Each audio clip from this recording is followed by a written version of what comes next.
I do want to talk about a bug that I experienced that is pretty frustrating, especially for viewers as well. There's nothing I could do to actually fix this, but this is a little excessive and is just outrageous how crazy this bug is. Like, you can't even see the feel. You feel like you're dead. You're in the live stream right now. Another bug I came into, this was like way later in the gameplay. We had not changed our graphics mode in quite some time, but I went to go play against Kujata and complete the challenge. But you'll see right here, it actually did the exact opposite. Instead of making everything insanely bright, it made the character models and everything ridiculously dark.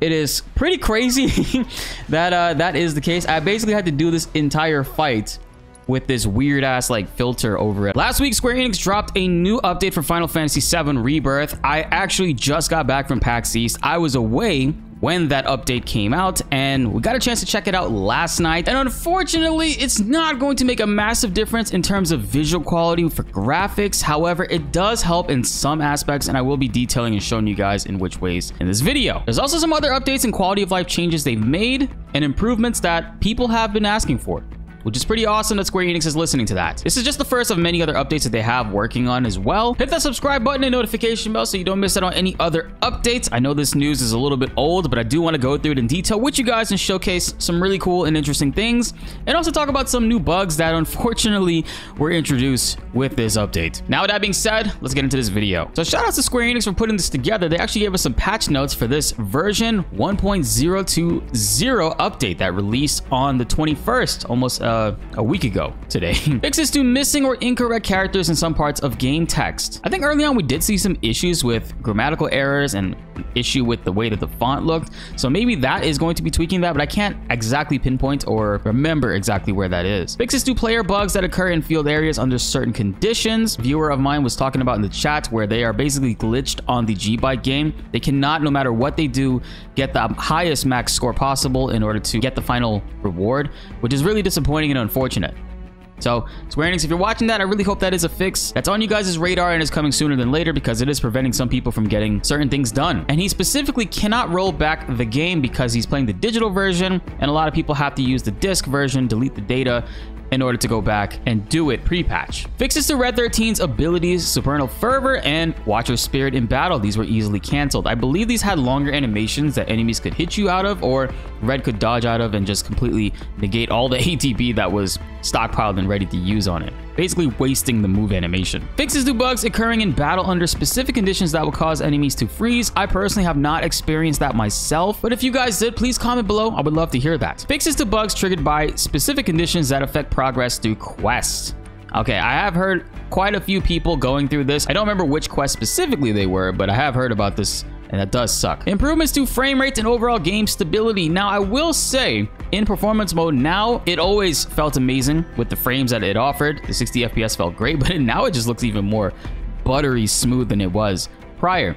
However, in terms of blurriness, that still is kind of an issue, even though the next line does say they added a sharp or soft option for the graphical outputs when it comes to performance mode. That's when you're choosing performance, you can choose a performance soft or performance sharp.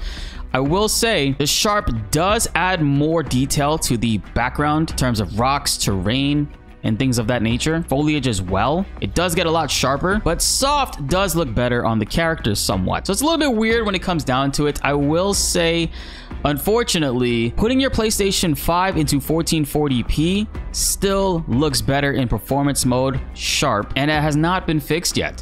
If you are in 4K, if you have your PlayStation 5 set to 2160p and you are playing on a 4K display, performance mode will look even more blurrier and have these weird jagged pixely edges on the characters and just be really off-putting if you're sitting close like how I do, but further away it's not that bad. However, if you do sit close and you do have a 4K monitor or TV that is also able to do 1440p, you could test that on your PlayStation 5 by going into the test settings. You totally can do that. I'm gonna show you guys some examples later on in this video after we get through this. And improvements to graphical quality overall. Hey, I mean, graphics mode looks great. I've been playing it non-stop in graphics mode since chapter 6, I think, and I deeply regret not going through the entire game in graphics mode because it looks really phenomenal, really fluid, with the frames being not that bad once you get into it. And trust me guys, I am the ultimate frame snob.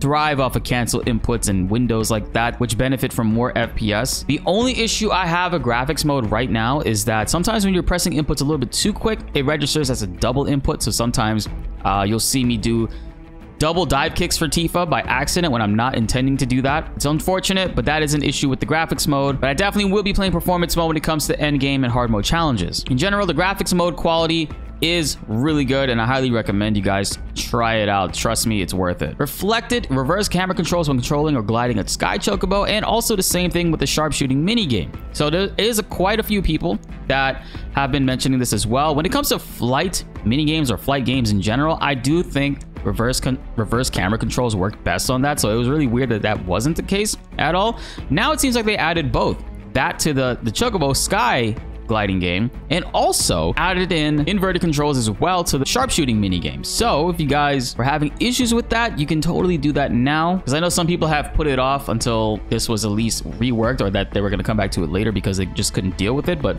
hey, good to see that it's working good now. Emphasize the path along the climbable vines in the Mithril mine. So I won't lie, if you guys go back to our playthrough, we did get lost here. It took about an extra like 10-15 minutes because it was not as noticeable. I know the yellow paint crowd is going to have a field day with that, of course. And added a difficulty section to the customization screen of the minigames for Fort Condor and Gears of Gambit, which I think is pretty interesting. There actually wasn't that before. If you click L3 on the main menu for the minigame before you go in, there's actually an option to get a little bit of an easier difficulty, lower the difficulty essentially, just so you could pass it and get through it easier, right? I do want to talk about a bug that I experienced that is pretty frustrating, especially for viewers as well. There's nothing I could do to actually fix this, but you'll notice right here, and there's been quite a few memes with the game itself. Final Fantasy 7 Rebirth is a very bright game where the sun can just absolutely destroy your eyes.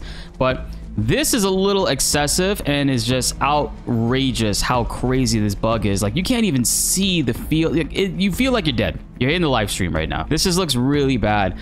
And the reason why this happens, and chat actually helped me out with this, is when you are constantly changing your graphics and your performance and switching your PS5 from 1440p to 2160p, this bug can actually come into play. And the way you fix it is you either reset the game or turn off your PS5, whichever one. I only tried one. I tried turning off the PS5 and turning it back on. That actually worked. And that is how you fix that. I know a lot of people were in the comments were saying it's my monitor settings. That's not the case at all. Like, I don't know if you guys know how capturing works. As far as capture cards goes, it actually captures the feed directly from the PS5. My monitor settings have nothing to do with this. That is not the case at all. Yeah, this is pretty crazy, and it eventually can fix itself depending on where, if you walk in and out of the light again. But to consistently fix it, I think it's just best to just reset your PS5 and then come back to it later. Really weird bug that's been introduced with this one. Another bug I came into, this was like way later in the gameplay. We had not changed our graphics mode in quite some time, but I went to go play against Kujata